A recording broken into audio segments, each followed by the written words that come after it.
Welcome in to season number 5, episode number 8, I believe, of the Chop and Beef Show. I am your host, Casey Beef Cregan, joined by my fearless co-host, JJ in Tampa. What's up, buddy? How are What's you? going on, bud? I love that shirt tonight. Public service announcement for all teenage and college boys. Read it for the Do folks MILFs, not drugs. Yeah, it's a good PSA right there. Let's be honest. And if you're gonna do MILF, boys, keep your damn mouth shut. Isn't that it's a better education than you'll ever get in school, right? You know, too many times these kids, they just want to brag about it. Put the phone down. Don't videotape anything. Don't take pictures of anything. Keep the picture she sends you in some sort of log file. Don't do that. That's all you do. Yeah, kids are smart enough nowadays that they don't need to, that they can figure that out, right? I don't know. We don't have our third member. We don't have our third member of the show. We got a tonight. We have a designated hitter. We got a closer. Pinch hitter. Hey, I'm loose. I got the appropriate shirt on. It's baseball season apparently on Twitter. Like it. What's up, pal? How are you, buddy? Oh, good to see you. Thanks for taking the late notice. And there's been a couple weeks in a row that you've reached out to me and said, "Hey, I'm available." And then, of course, it's those weeks that I'm on like super daddy duty, and so therefore we're not having shows. So this week I reached out and I was like, "Hey, it's just Jeff and I tonight. If you want to jump on," and you were always so willing. So thank you for doing that. Absolutely, man. I was on daddy duty for a 4th grade performance, and how'd it go? Let's talk about it. Well, I learned a lot about science. Okay, Is that what it was tonight? Science? Yeah, there was a song about Galileo. There was a song about Isaac Newton's 3 laws of motion. There was a song. Did you know that the peanut was used to create a shitload of things back in the day? So if it was developed in today's society, it would eliminate about half the population. Is that a true statement? Well, I'm assuming so, because everybody you run into is allergic to a peanut these days. Oh, that's good. Including my nephew, who when I stayed at my brother's house last weekend for the tournament out of town, he made it very clear: don't bring anything, no peanut butter crackers, no nothing. You can't bring it in the house. So that's funny. That's funny you say that, because when I had my kid, right, and my wife was always saying, and let's say hello to Kev Ron Harris. Thank you, buddy, for always showing up. We appreciate you, buddy, from Cope, South Carolina. But when my son was younger, my wife would say things like, "Oh, at some point where he's going to have to eat something, we're going to have to try peanut butter." And I didn't even put 2 and 2 together. I went right to the cabinet when he was about 8 months old. I stuck my finger into the peanut butter and just jabbed it into the side of his mouth. And she's like, "Well, he could have a peanut allergy." And, I mean, not to be morbid, but you don't know until you try. There was a girl in one of the high schools local to me growing up that died of a peanut allergy. Went into shock and full of shit. All the hear the med sales cut, but so I didn't even think of it, and now I'm like, oh my god, my kid. He was fine. He's fine. Yeah. There's every school now. I don't know how many tables, but there's a number of tables set aside, and they're tagged 4 different spots: peanut-free table, peanut-free table, peanut-free table. So George Washington Carver made all these things out of peanuts, up to and including gasoline.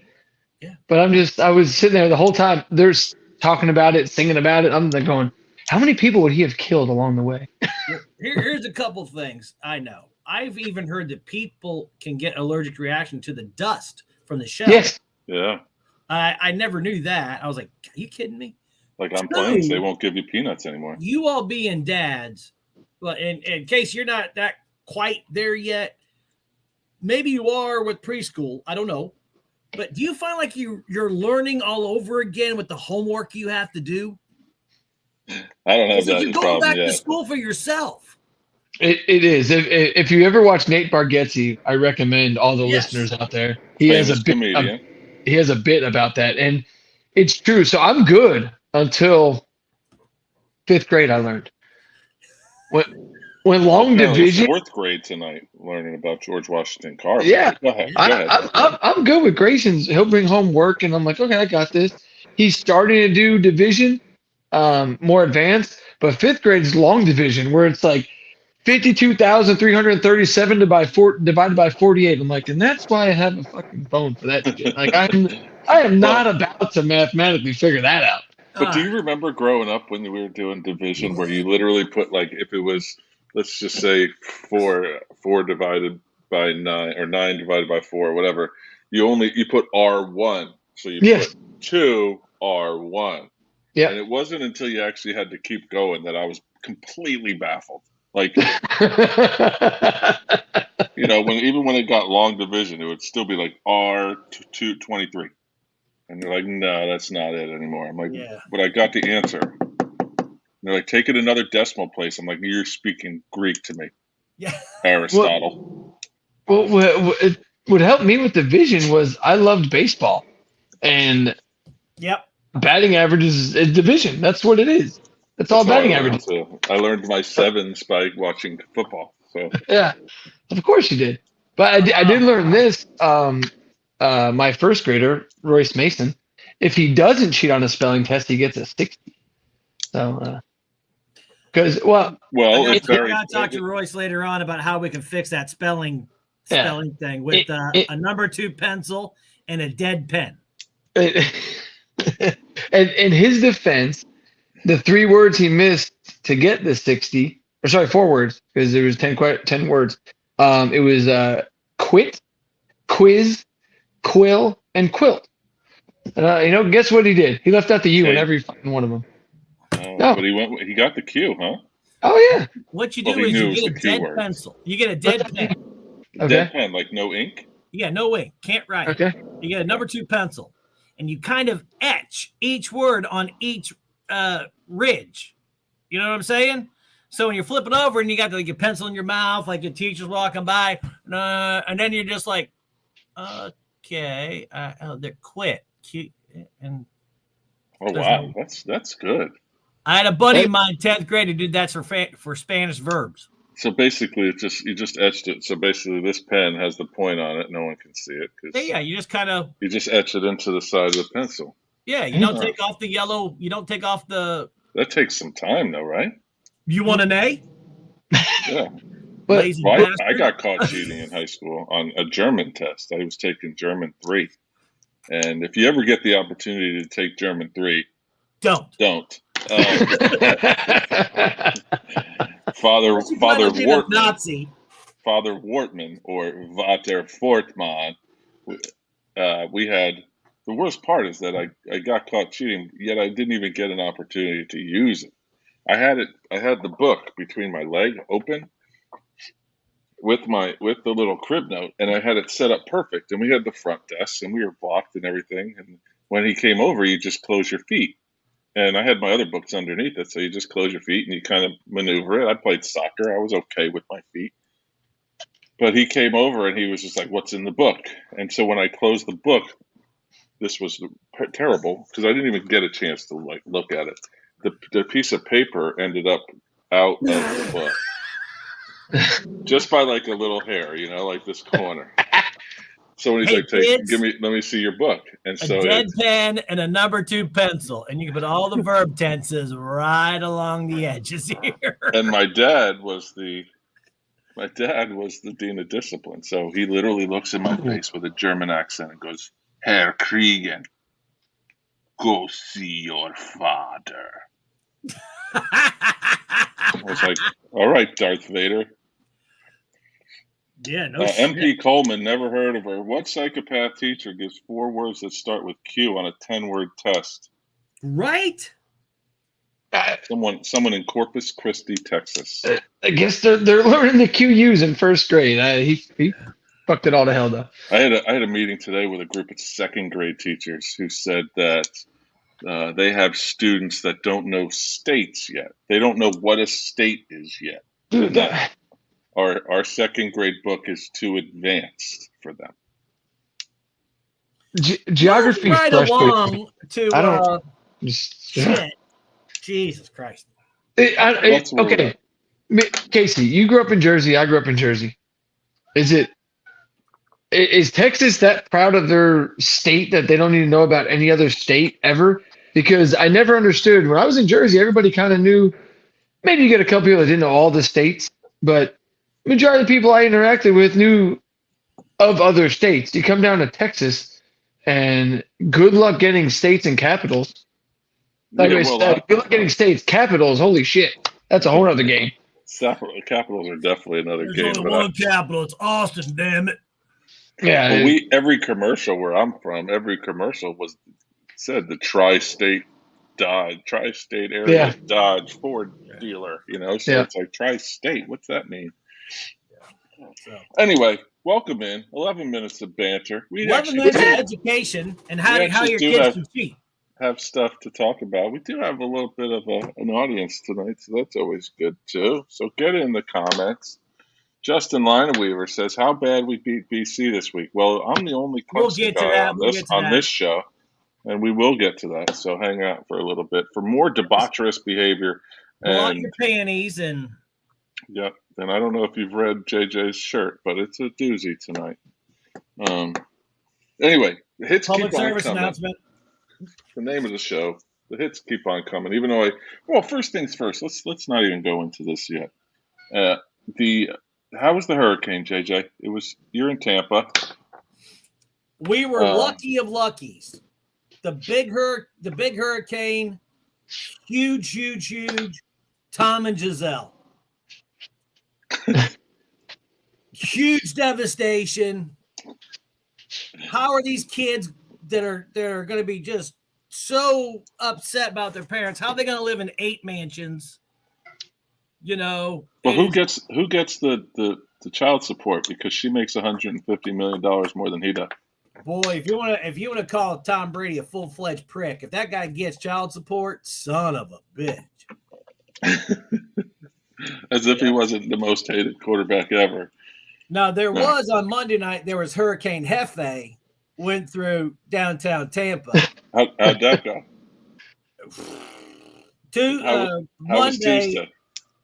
Monday, Hurricane Hefe settled down in bed for about 8 extra hours. So, with a lot of Chiefs fans.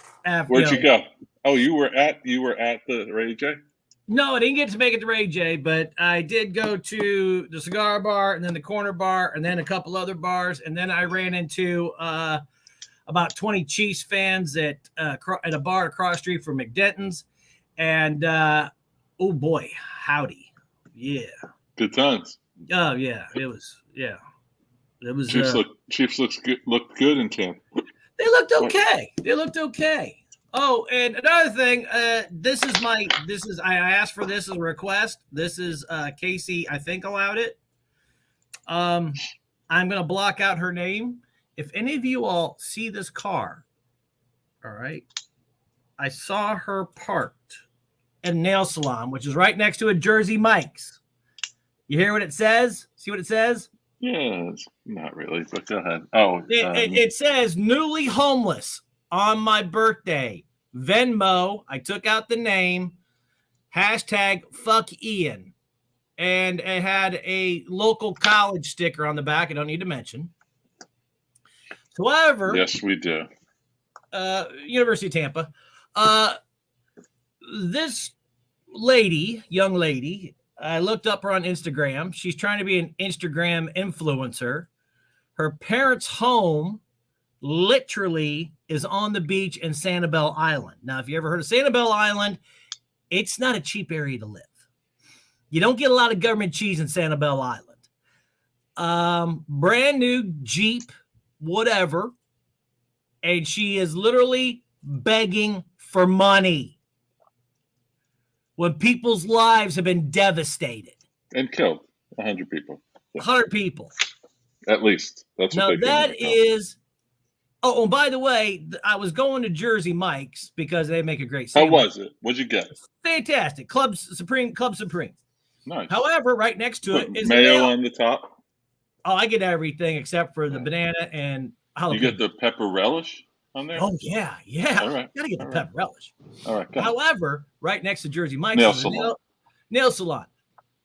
Well, guess who wasn't at Jersey Mike's been getting a Manny and a Petty? Homeless girl. Homeless girl. Well, hey, if you're gonna beg for money, you gotta look good. And by the way, her dorm here in Tampa wasn't destroyed. Oh no, so she's good. No, she's good. She was at dress for the job you want, not the job you have. She posted on Instagram on Sunday that she was at the Dubliner. Do you know this person, or you just ran? It sounds like a girlfriend. It sounds like a girl I dated. Because seriously, what kind of piece of shit would do that? Ask for money. Doesn't it sound like a girl I dated, JJ? It sounds like a 20-something. Familiar, it does. A 20-something. There's How can I don't have a job, but I have earned a Mercedes. I mean, they have something more valuable than we could ever dream of. Health insurance. So going into this week, speaking of losing you see health that insurance, Jeep in Tampa, people, don't cause any violence, but you might want to. You know. Speaking of not having health insurance anymore, have you seen the coaches are getting fired? It seems at an oddly fast pace in the middle of the season. And one thing I've said over and over again, you never hear a coach bitching and complaining on his way out. Ever. And you know why that is? Because they're getting paid the buyouts. Or they're getting paid their remaining salary. And Coach O kind of peeled the onion back for us a couple weeks ago, and he was like, you're still going to pay me my $17 million or whatever it was? Sure. What time do you need me to leave and what door? But it's so true. Like these guys, Paul Chryst gets fired at Wisconsin, which it blows my mind why he got fired. Scott Frost in Nebraska, obviously. We missed Jeff Collins at Georgia Tech. Right. Herm, don't press send Herm Edwards.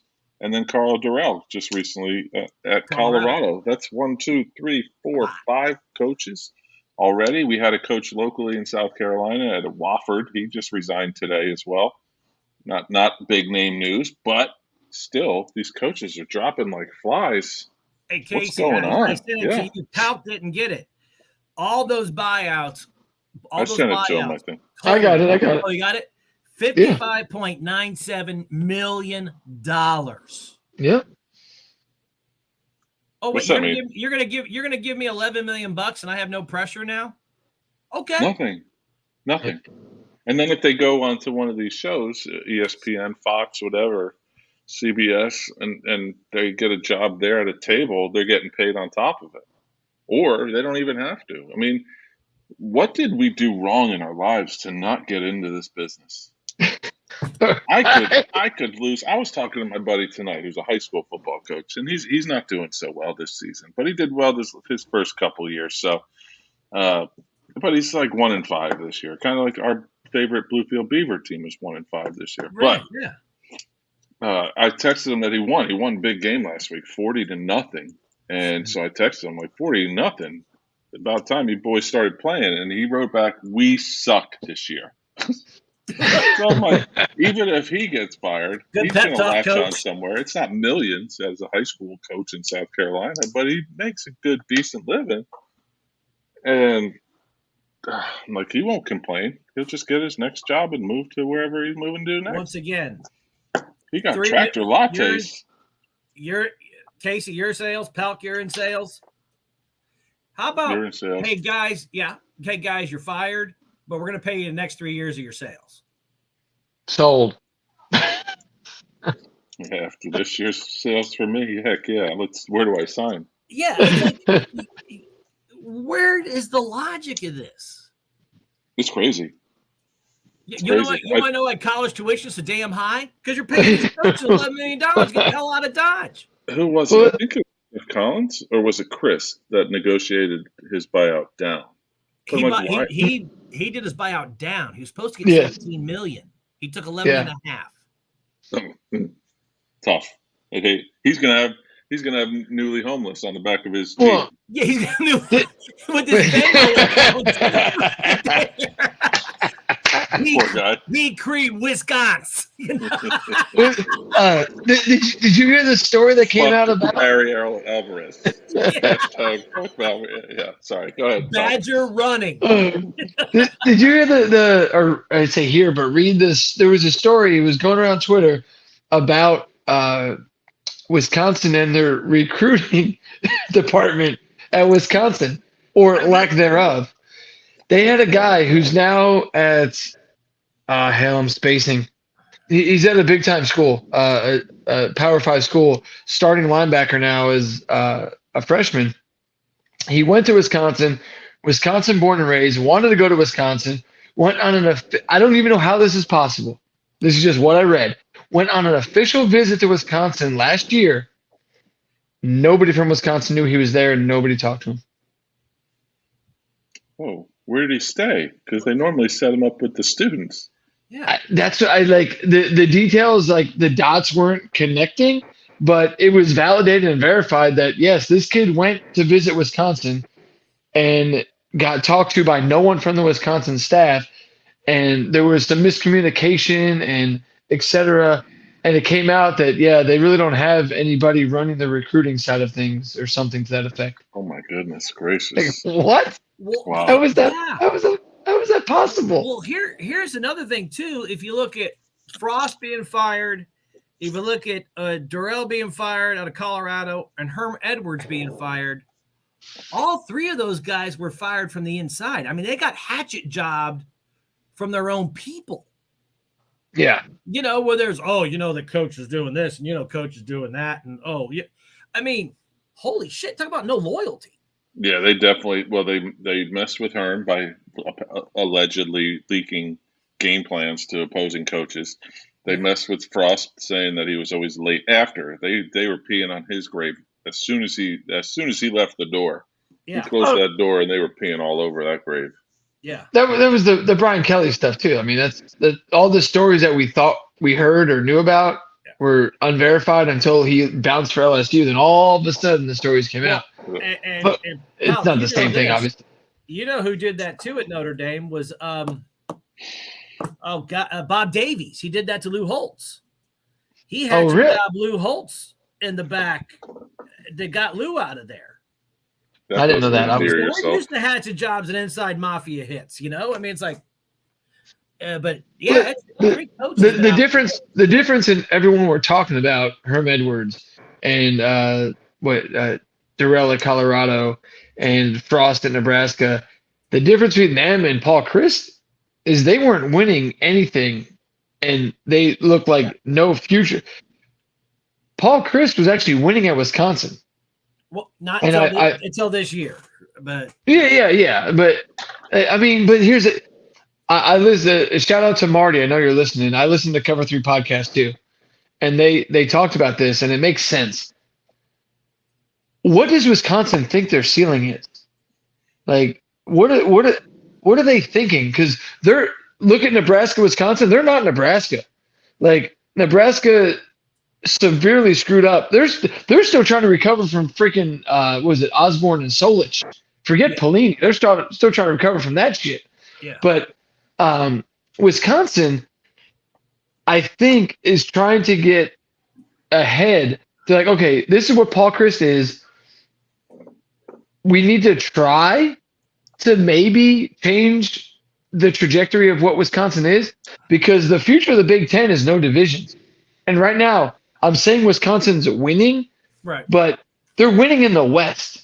And if you know the Big Ten West, if you have a decent football team, Wisconsin, Iowa, you can win the West.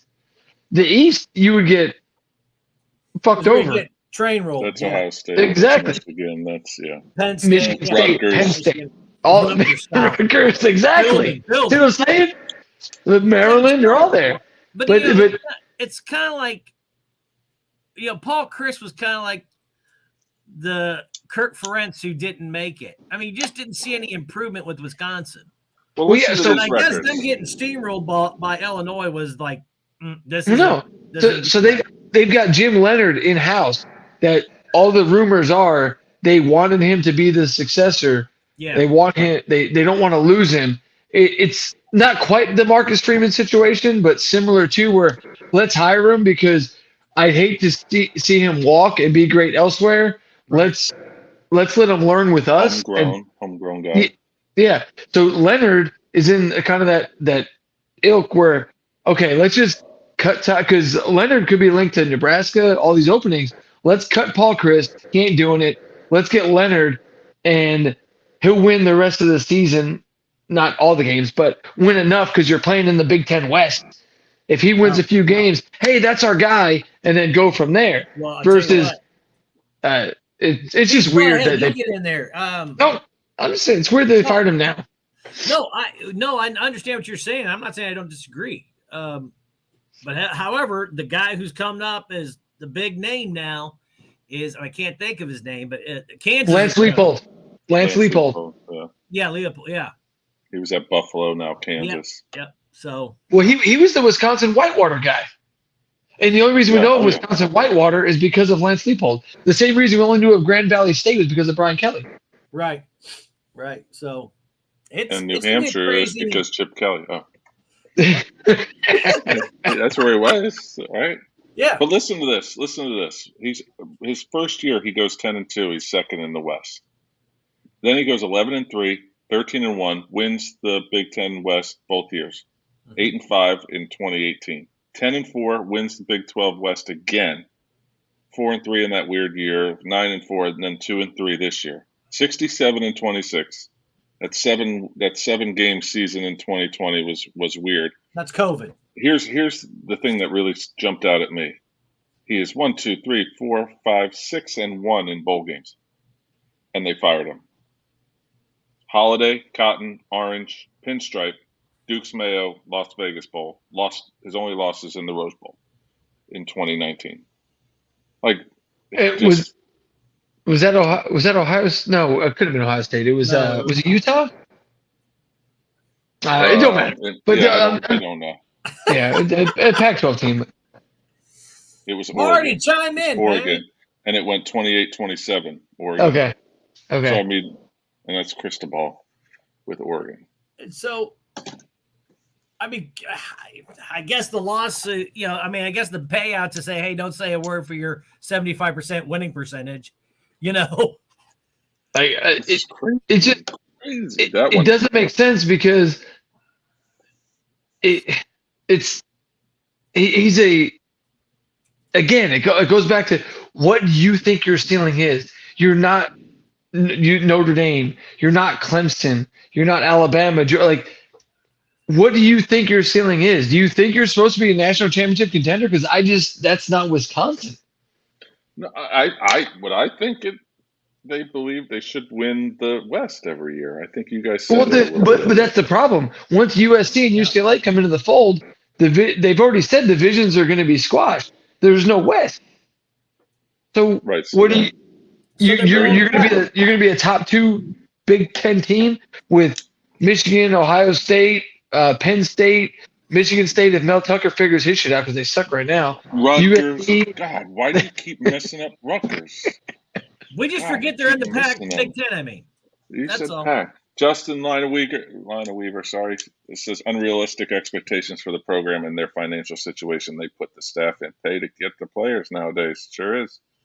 That's it. Marty says he was 67-26 at Wisconsin. Like he said a minute ago, he isn't listening because I just said that. Good job, Marty. Is there a delay? In Texas, everything's a little slower in Texas. Right. Close your ears. Everything's a little slower. I'm a Jersey kid. You can say whatever you want. I'm a Jersey boy. Marty's a South Carolina kid. But what's funny is the Paul Chryst thing. I saw a tweet that Jim Harbaugh it's one less win, one more loss. Basically the same record, right? Just call it what it is. But Chryst is 5-1 in bowl games, and Harbaugh is 1-5 or 1-6 in bowl games. Yet Harbaugh still has a job, and he's the savior to Michigan. Because why? Once out of 10 years, he beat fucking Ohio State. Well, but also, if you notice, Michigan's trajectory is going up, where Wisconsin's is kind of just staying flat. Yeah, but flat is second or first or second in the Big Ten West. I understand I'm that. baffled. I understand that. Yeah. Let's move forward. Let's move forward because we're and how saying many natties between all those coaches fired? Oh, donuts. Unless you want to call Scott Frost at UCF. Oh, hey, Steve, we got one. We got one. There's one natty in that whole group. Hey, that's what the sign says in Orlando. That's all it does. I have a shirt that says it, so it does. 2017 national champ. Actually, Ryan, my little slider had a onesie that said that. That's cool. I saw it on the internet, so it's got to be true. Speaking of these teams that are good or not, do we really know how good anyone is right now? We seem to do this conversation every season of Chop and Beef. You know my feeling on strength of schedule. I despise it. I think it's the worst. People say anyway. We're through 5 weeks, so we do think we know. We're through 5 weeks. We have a good idea, but we're not certain yet. Did everyone? All those preseason polls that are out there, how many of those teams are still ranked, or how many teams that were outside the preseason poll are now ranked and they weren't before?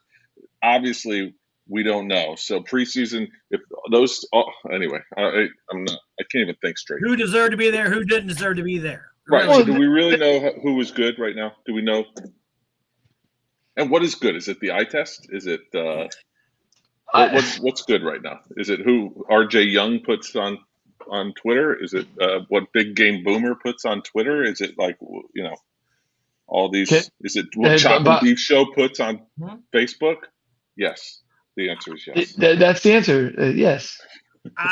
I still think Georgia's number one. Dude, they gave up how many points to Kent State? Should have lost to Mizzou. Should have lost to your home state. But they also came back after being down by 2 scores in the fourth quarter. And that's what number one teams do. And that's what number one teams do.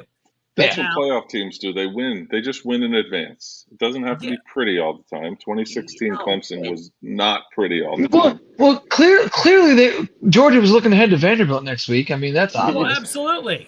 Absolutely. The air show is going to be open. But, Alabama does not look like typical Alabama. No, and now Bryce Young's hurt. Yeah, insert 5-star here. If I was to say I want to see a national championship right now, I don't like one of these teams. I actually despise. Georgia, Ohio State would be the best game, I think. Yeah. If I had to go through. If Georgia can just get the damn ball to Brock Bowers every play, then yes, because he's clearly the best player in the country, I think. But look at it this way. The top 10, everyone's undefeated. And then you have still 4 more teams. You have 14 teams that are undefeated. I want to stop for a second. You see it down here? The comment? That's our boy. We've missed him the last couple of weeks. So and looking at the just a friendly reminder, I feel for you. Our favorite team is having a rough season. Yeah, rough season. We love you, Eddie Lockyer. No good. The U is no good. They suck. Miami ain't no good. Well, we'll see. This week they're favorites this week against North Carolina. Well, and I don't get Vegas anymore. I don't think Notre Dame's that good, but we're favored against BYU, who is ranked, and not just like kind of sort of ranked. They're like the God for the game for God's love. Jeez. But no, I don't know who's good because even the teams that you think are good have shown chinks in the armor, if you will. So JJ, before the show, you and I were talking, and you had a little bit of a rant, and I want you to. I don't want you to spoon feed it to you, but right. I think we were talking about Arkansas pre-show. Yeah. We need a rant. Let's go. And JJ had a good thought, so I was like, stop saying it here. It's not really a rant, but I'm not throwing in the Alabama game last week. Well, you can if you want, but here's Arkansas goes in against Texas A&M, ranked 10th. Okay. Right. They're playing at a neutral site in the state of Texas against Texas A&M. Okay. They literally lose in the last second of the game because the kicker didn't hit the upright. He hit the top of the upright and fell back in. So no field goal. They lose by 2, I think, because they would have won by 1. They go from 10 to 20. How does that make sense? There's certain teams that don't necessarily drop too far. And it's like people would say it's because of who they played. And they held Alabama tough until I didn't see the fourth quarter, but all of a sudden Alabama just broke the brakes off them and went nuts. Well, that game was weird because Alabama jumped out to a big lead.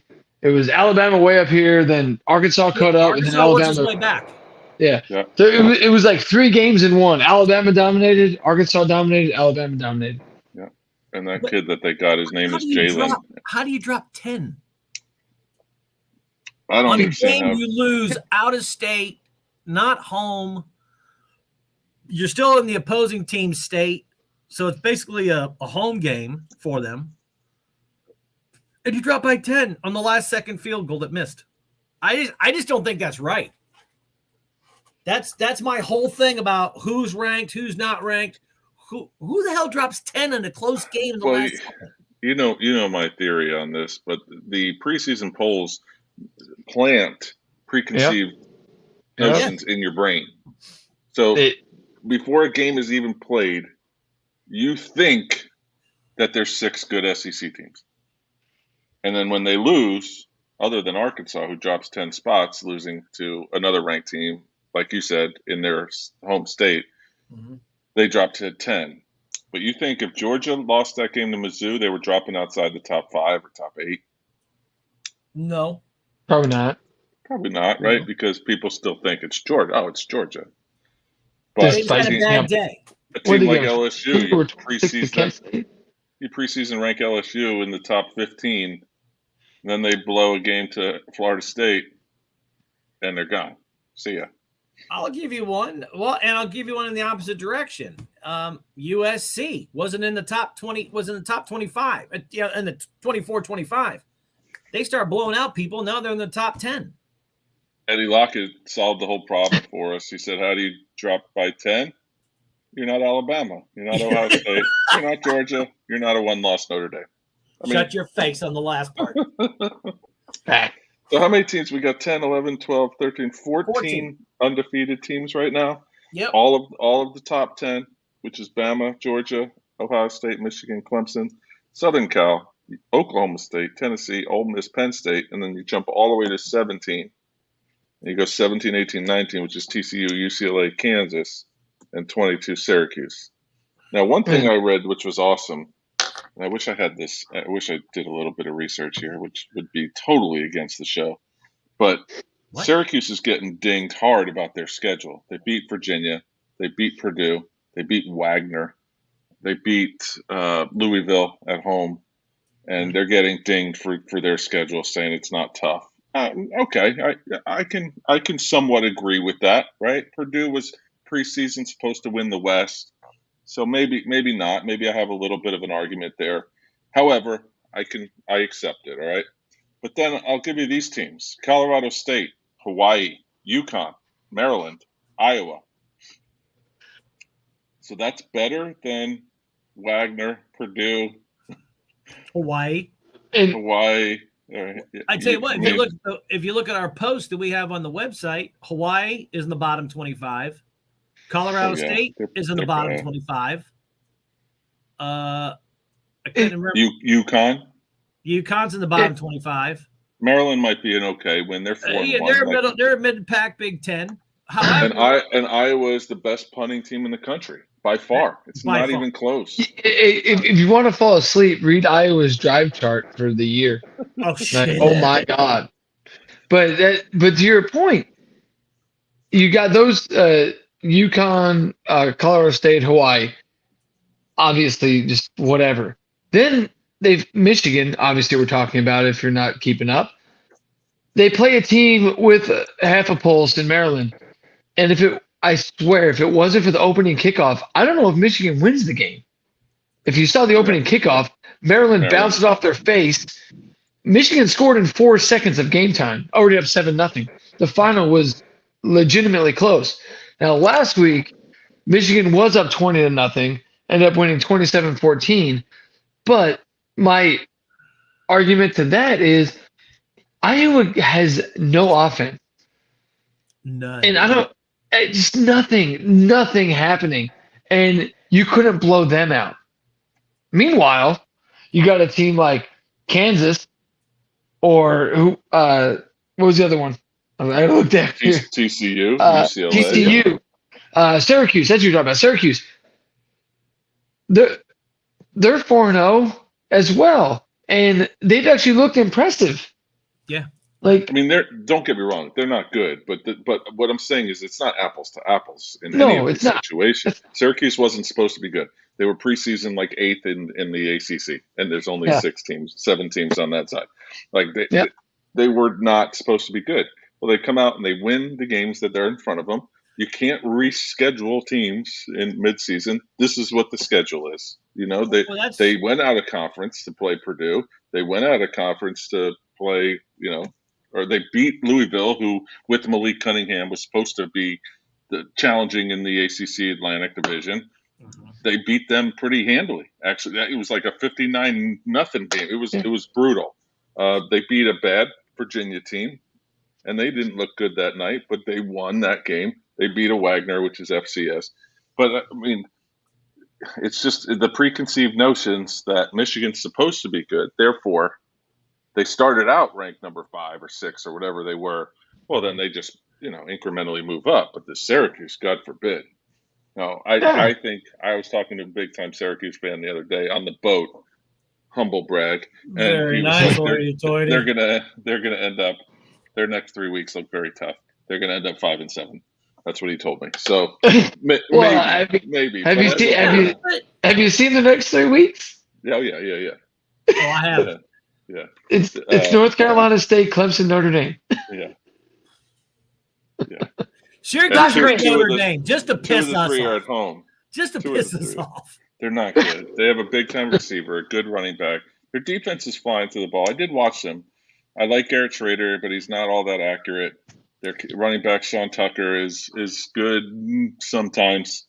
Sometimes he's great. Other times he's just average. He was average against Virginia, which, if that tells you anything.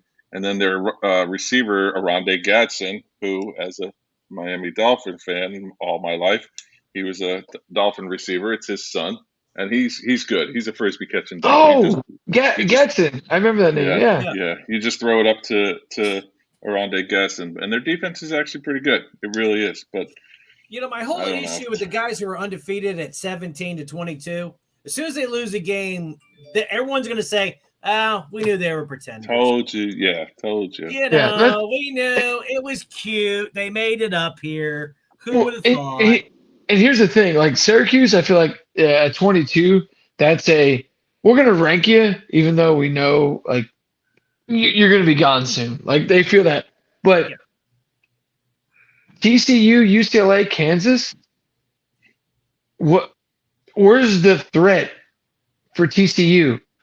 In the Big 12. TCU just blows out Oklahoma, who was 6. Yeah, by the way, have you seen the stats from that game? It's insane. Brutal. Time of possession was like unreal. TCU ran for 361 yards, threw for another 307 for 668 yards of offense. That stat you put up against FCS schools. Or your kid playing NCAA 14. Yeah, like those are stupid numbers. Like I was doing my show, and I was like, Oklahoma's game scheme, or they were just I don't mean to trash Brent Venables, but like he's a defensive guy. How are you gonna allow a team to rush for the area code of Corpus Christi 361? Like what are we doing? What are we doing? He has said a couple of weeks ago that he doesn't have the linebackers quite yet. So he's got a couple of guys in that are coming. That he's recruiting. So you got linebackers. So you got TCU and Kansas, and I guess outside of maybe Oklahoma State, which apparently their motivation was playing Notre Dame in the Fiesta Bowl. who really scares you in the Big 12 that TCU and Kansas can't be ranked higher? Then Well, they're playing each other this weekend. Tell you, I thought Oklahoma and Texas would come in like gangbusters this year in the Big 12 because it's their last year. And they're unranked. Both of them. And both of them are unranked. Okay, our last year in the Big 12, we're going to the SEC. We got to show our stuff. Blah, blah, blah, blah, blah. Max Duggan throws for 302 and runs for 116, responsible for 5 touchdowns. Is that good? That's a good day. That sounds good. Right? Yeah, sounds good. That should get you some NIL money. And Duggan, like that, more than that. I feel like a name that you can do something with, like Duggan. Like yeah. You think? Oh yeah, absolutely. You think Sonny Dykes maybe get mentioned for the Coach of the Year if he stays like this? How do you leave SMU to go to TCU? Aren't they like bitter rivals too? Yeah. Well, they are from the same metroplex, so I. Yeah. All right, before we miles apart, but before we get in our game picks, which we're gonna do, and I don't know why I'm all armsy tonight. I'm using my hands. If you're watching that reminds me, I'm sitting at Panera today doing my job. I don't work at Panera, but I work at Panera, if that makes sense. So I'm sitting there. I got my headphones in. I'm listening to a podcast or two, probably not hosted or co-hosted by me. And you listen to mine? And actually, I didn't. Not yet. Oh, you know I will. I have to catch up with Levitard first. You know he's my number one. You're my number two. So I'm according to my wife, Casey's my number one. That's because I just agree with you.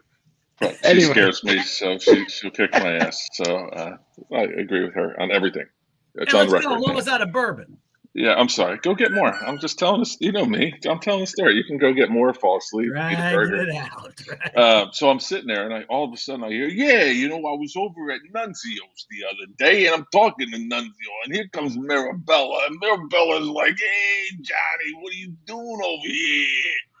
And so, now my eyes are like, "Whoa, what is going on next to me?" It's the Italian American Club of Hilton Head. They were sitting there next to me. They were trying to raise money. They're like, "Hey, who's going over to Doughboys today?" Another guy's like, "Oh, I'll go to Doughboys. I know Johnny over there." They know Panera is not Italian, right? Yeah, but there's like 6 of them that are just sitting around, and they at the end they all. It's got a lot of vowels. Let's go eat there. It's got to be good, right? A guy walks in with a bag. A true story. A guy walks in with a bag. And now they're next to me. Like, I can't see them peripherally. And I definitely don't want to be like this because they'll probably kill me. I know I'm half Italian. So I'm sitting there and I'm trying to see. He literally walks because I'm facing this way. The front door is over here. He has to walk past me. He's got this little bag. They're expecting this is the best. Hit. So finally, I looked out and I look over, like as they're leaving, they all got stogies in their mouth. So he brought them stogies. He said, "I got these from East Hanover." And so it's all piquing my interest because he's saying names. He's like, "Yeah, were you at the place in Cranford?" And Cranford was this county that I grew up in Jersey.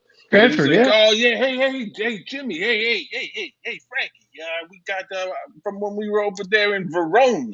Well, Verona was the next town over. I lived in New Jersey. I'm like, these guys were my neighbors, and I made it out alive. I was so proud.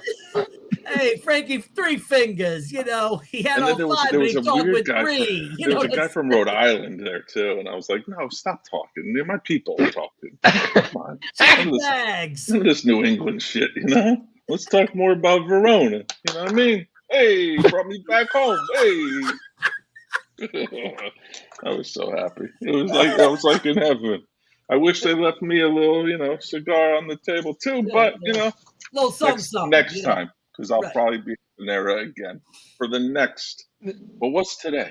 You gotta have the medal. Thursday of every month they're there. You gotta have the medal with the horn out.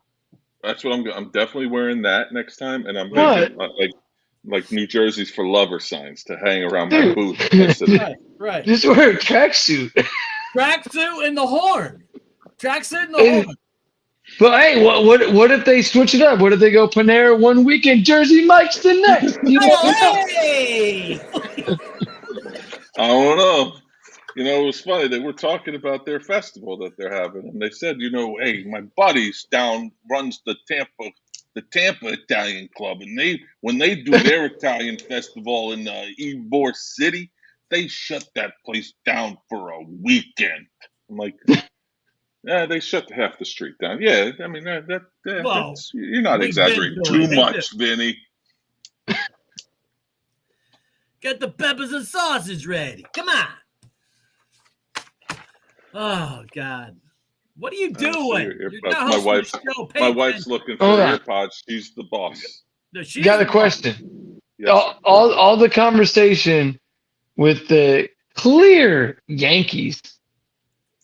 Did Judge hitting number 62 ever come up? They talk about him hitting the long ball, ball. At one point, I turned my computer and I went to NJ.com, and there was a big thing on it up front. So I was like hoping that they brought me into the conversation. I wanted to be, Italian for a day. Hey, beef. Half Italian for a day.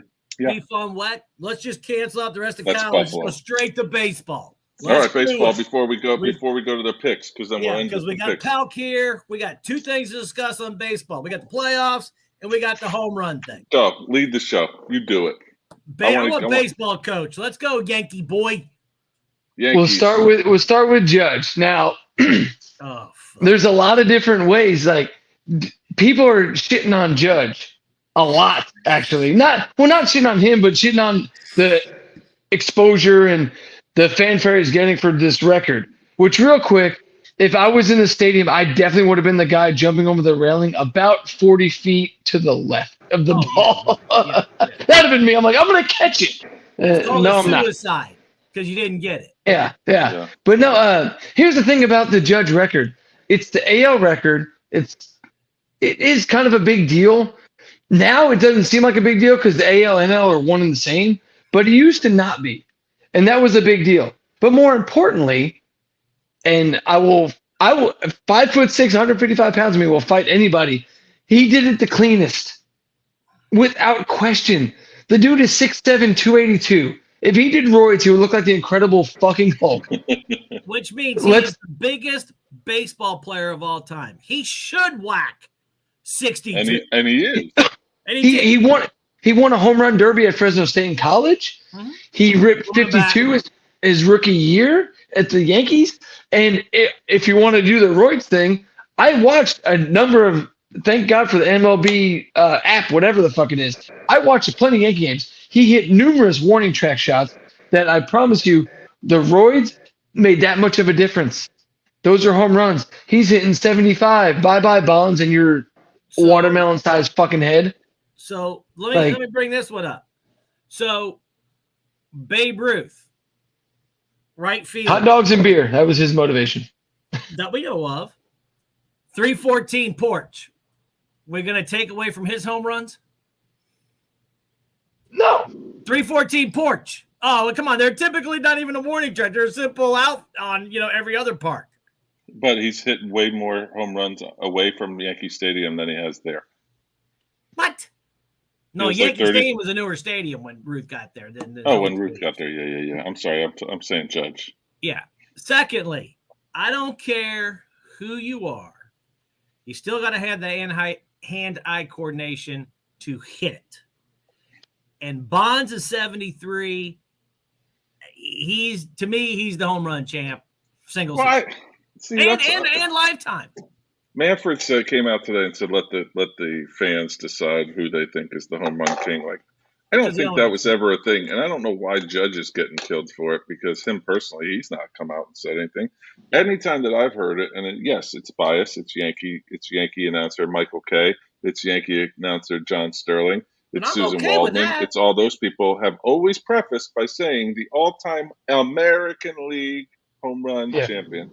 Which is he's hit more home runs in the history of baseball in the American League in a single season. So I'm okay with that. People are like, "Oh, he's got the number 7." They were cutting away from college football, which I despised. They did it wrong 2 weeks ago in the Clemson game when it was actually really close. They would do the sound on that. Like there was a big review, and we didn't even, or a 2-point conversion. That's what it was, and we couldn't even hear it. You can only see it on the little box because Judge was striking out. So, like, I didn't like that piece, but it's a big deal.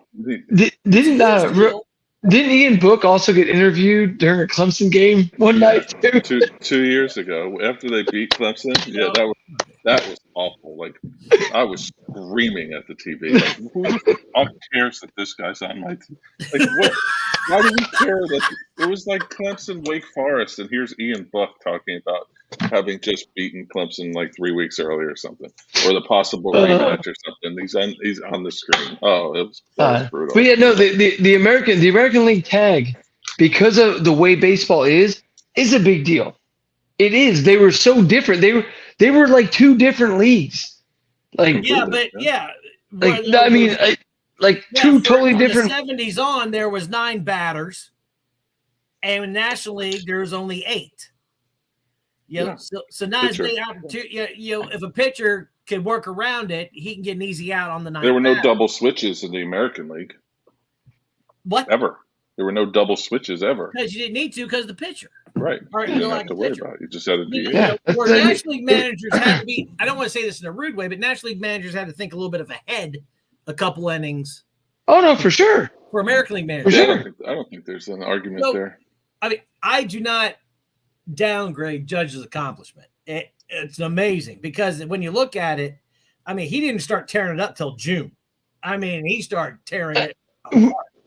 Honestly, what's more impressive is if you told me Judge was going to hit 62 home runs and have 130-something RBIs, I'd be like, oh, that's awesome. I could see him doing that. You're going to tell me he's also hitting 313? Get the fuck out of here. Yeah, get the fuck out of here.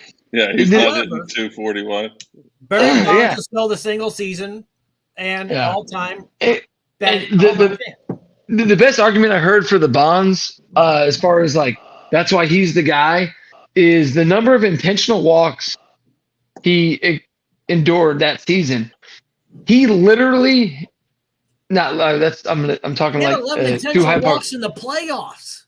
What I was getting at though, like he got so toward as the season progressed, he got less and less balls to hit because again, you still have a pitcher in the lineup. So you have almost a guaranteed out in the lineup. Yep. He got less and less balls to hit, and the fact that he still hit them, and I was like, okay, that's a fair argument. Because again, hand-eye coordination, you still got to hit the fucking thing. It doesn't matter if it's lobbed to you or otherwise. You still have to put bat on ball and send it. Like a round object with a cylinder object squarely to knock it out of a park. Think about this. And I don't know if this is the case, but this is just something that popped in my head. One of the most fun summers or springs into summer that I ever had watching baseball was McGuire Sosa Chase. I was in college. Absolutely. It was one of my most fun times. Like we would run back to the dorm. Save base. Let's say an old statement. I would check the paper every morning to see what they did. You do. We did. And I wonder if that's what ESPN was trying so hard to replicate to replicate it over this past week or two, because it was awesome. And then they both did it, and then when they played each other and they were doing the whole, the whole it was just fun. It brought baseball back in 1990. It was after 94. It was 99 and all that. It was So I'll go as far as saying it saved baseball. But it was because so of much fun. After the strike, two likable guys at the time that were hitting it. And now they're both white. That's pretty cool. Yeah, that's pretty cool. But here's the thing, though. So how could these guys just basically just throw these guys away on the steroid era when they save baseball? Because there's a lot of guys. There's a lot of guys on roids that didn't do shit. They still couldn't hit.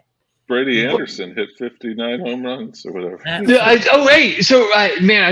know we're going up on the time, but a guy at my bar top was from Baltimore, and we started talking baseball, and he's like, "Dude, I love Brady Anderson." I'm like, and I gave him kind of a look. He goes, "I know it makes no sense." I didn't even say anything. I just looked at him. I was like, "I'm a Yankees fan. I grew up in Jersey. I saw that." And he just goes, I know. How you go from 15, 19, 18, 50, 19, 17? All right, hey, real quick. Hot panel. Let's do it. Hot panel, real quick. First round. Rays Guardians. Rays. I'm sorry, Locks. Rays. Okay, I was going to go Guards. I'm going Guardians. Really? Yeah, I love the Rays. They're just too banged up. I like the Guardians pitching too, but I'm still going Rays. Guardians They just pitching. always seem to find a way. Mariners Blue Jays. Blue Jays are Jays. tough. Yeah. The Jays got too many. Their ceiling's too high. And I think the Mariners are banged up too with that kid that Well, Julio Home Run King Rodriguez is out. Yeah. Is he out, or just kind of maybe up for a game? Hopefully not, but he was on the DL at the end of the year. I still love the Mariners in that story. I'll take it. Phillies Cardinals. Cards. Honestly, I'm halfway rooting for the Pujols story, so I'm not gonna not to win the whole thing, but to do something. So just because I feel this way about the Cardinals, go Phillies. Padres Mets. The Padres are just too loaded, I think. Yeah, the pitching. That's what I'm saying. The Mets, dude. DeGrom, Scherzer. Yeah, that's true. Short series, DeGrom, Scherzer. Where is it? Is it in New York? I thought it was 100 games, so it goes to New York, doesn't it? But New York has the higher seed. But it's all 3 games are there. So the first one, all 3 games are at the same place. They don't switch. Yeah. Oh, for real? I don't know. I wasn't sure. That first series, it's whoever the higher seed is, all 3 games are there. Okay. Yeah. Well, and didn't McNeil just win the batting title? You got Pete Alonso. Yeah. He's tough, man. You got Lindor. I like the Mets. It is at the Mets. Yep. Also though, fuck the Mets. I'm with you. Right in the same. I can't stand them, but we're all going Mets. Yeah. I think Mets. Okay. Split on a couple. We won't go past that. That's the next. Yeah, we'll do it at the next. We can't talk about how the Yankees are going to win the World Series because they got to buy because they're so good. They're going to choke on the commissioner's penis. Last thing, we'll go quick on this one too, and then we'll close this mess. Locks didn't send us any games. Your Bluefield Beavers 1-5 on the season. They lost to Independence High School last week. They play at Pikeview. Pikeview's 2-4. They're going to get a win. Let's go Beavers. Come on. Yeah. Let's get it going. So he didn't send you games, so we're not even going to talk Notre Dame, BYU, and Vegas? We're going to do games. Okay. Well, at the bottom, okay. JJ didn't put it on there, I don't believe. We'll do, and we'll get Locks' games before Saturday. Okay. All right. Let's go. Tennessee, number 8, 2.5 at LSU at noon. Who you got? JJ, you go first. ESPN has it as 3, but I'm going to go 2.5. I like Tennessee. I think Tennessee's going to do it too. Palk, what do you got? Tennessee. LSU should have lost to Auburn. I like that. You love LSU. You love LSU. Lower Southern Utah, baby. Yeah. Another marquee game. I'm definitely going to have eyes on this one. Number 17, TCU. 7-point favorites at number 19, Kansas. The sweethearts, the darlings of college football. I'll go first this time. I'm going with TCU. I think TCU is just too well. Kansas is a great story. And they have a great quarterback / running back. But I like Max Duggan and TCU Horned Frogs. Palk? They do that. Yeah, I'm going TCU. This is where you find out if Kansas is legit or not. They're decent. Obviously, they've improved. But after what TCU did to Oklahoma, and I don't know how good or bad Oklahoma is, but when you put up 668 yards of offense against a team with that type of name, and you're playing Kansas, I'm going TCU. JJ. Kansas doesn't have home field advantage in football. TCU. That's a big number. Number 3, Arkansas. Or no, this is our third game. They're not number 3. Arkansas at number 23, Mississippi State. Sold my tickets to the game this weekend. Got some good money for it. Mississippi State's 8-point favorites. Palk, you go first on this one.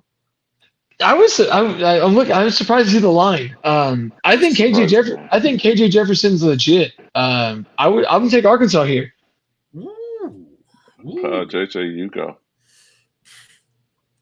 Palk, I'm agreeing with you. I think Arkansas has got some fight in them. Even though the past couple of weeks have been lost, I think they got some fight. I'm going to take that 8. Will Rogers is one of these quarterbacks that is really, really, really good, especially in a Mike Leach style offense, but you've never heard of him. I'm going Mississippi State and my money. I mean, the money -8. And your stepkid. Yep, that's where my money's going. Number 11, Utah -4.5 at number 18 UCLA. This game is tricky. JJ, you go. Oh, I know it's tricky. The 4.5 hook bugs the hell out of me, so I'm going to take UCLA at home. UCLA at home for JJ. That's me. I'm going UCLA as well because I like DTR, their quarterback. Yeah, I think he's awesome. Dorian Thompson-Robinson. Pal, who you got here? That's where I was going. UCLA with DTR, also known as Tate Martell's backup when they were in high school. Crazy. That is crazy, especially because of where both of them are at this point in time.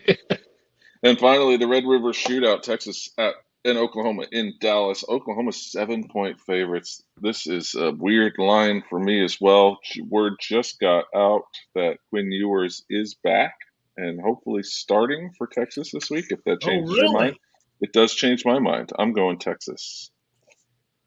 Pauk. Man. This Texas news going on. Dude, I can't, horns down all day. I can't stand the damn school. Hey, this is about pride, though, damn it. I know, and because of BGB, OU can suck it.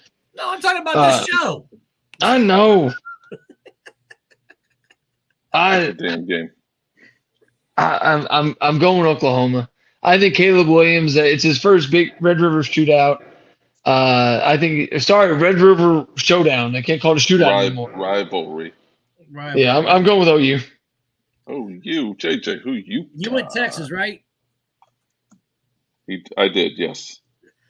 I think Texas is going to run that ball with that kid they got and keep Oklahoma. Bijan Robinson. Yeah, he's good. Take them and take Oklahoma off the field. I'll go Texas on this one. Sark wins a game that might save his ass for a couple more games. And surprise game because of our two co-hosts tonight. Number 16 BYU versus Notre Dame. Damn.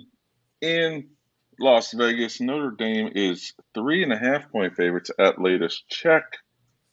Yep. I'll go first because I don't give a sh.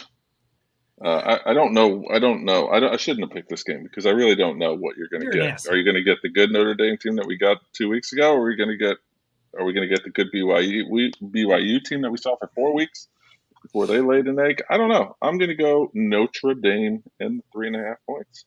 Solid. Who's giving and taking 3.5? Notre Dame's giving. Notre Dame's a 3.5-point favorite, so Notre Dame's got to win by 4 to cover. Yeah, I get. Because you can't win by 3.5. I've already put $50 on it. I already facts. Already sent out to my buddy in Vegas. My dad and mom, boots on the ground, or if you're my mom with her walker, wheels on the ground. I'm going Notre Dame 3.5, and for this reason only.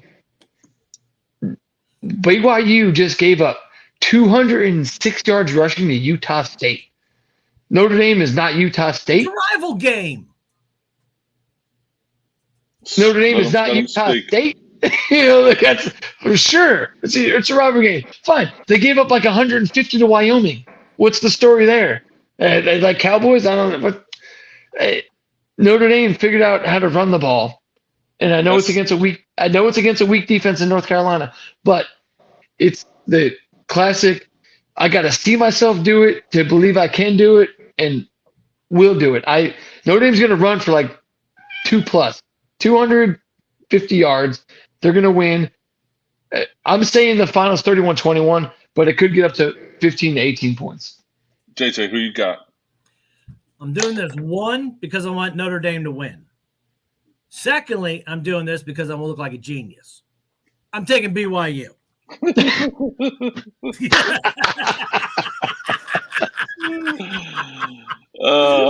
that note, we'll end this mess. I want to thank Pal for jumping in last minute, JJ for always putting together a fantastic outline. Now, we didn't get to half of it, but thankfully we have some time to get to it. Not all is time sensitive, but I hope you enjoyed it. I really thoroughly enjoyed having both these guys on here tonight. So thanks for joining. We'll see you hopefully. hopefully next week right here on the Chop and Beef Show. Be good, guys. Go Catholics, beat Morgan.